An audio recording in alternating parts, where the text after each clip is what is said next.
there was a huge, I don't know if it was a huge bidding war, but I know there was a lot of labels coming after you, and Bad Boy was one of them. Definitely.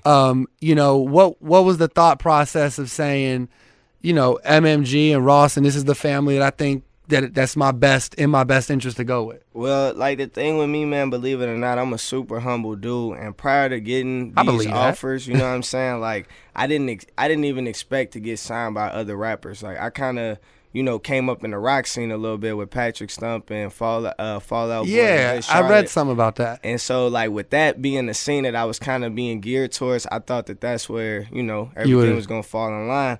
And so then when Ross and Diddy both hit me up in the same week, you know, and they were interested in taking meetings, it was just one of those things where I felt so blessed by it that it wasn't even like a, you know, I didn't take it as a bidding war. It's a win-win. It's like, honor, you know? Yeah, hell yeah. And the thing with Ross is it was just one of those things where, you know, Diddy, he's the #1 dude on Forbes right now. He's got a label that's been going on forever. Yeah. And it's one of the things where he always going to be a force in the industry. And also, you know, Maybach is his little brother. Yeah. So it's one of those things where I just wanted to be a part of a new movement and really be a part of making history in the long run, and kind of making sure that Rick Ross gets to that same level that Diddy gets to. So it was dope. And, you know, Rick Ross, I got one more thing before we leave. Rick Ross calls you the best hook writer he's ever seen. Yeah, I heard about that. The best hook writer he's ever seen. This comes from a man who arguably picks the best beats. Yeah, he definitely does. Hottest album on the streets right now, hottest team, and he says that about you, man. What's that feel like? It's kind of crazy, man, because I've been hearing him say that, and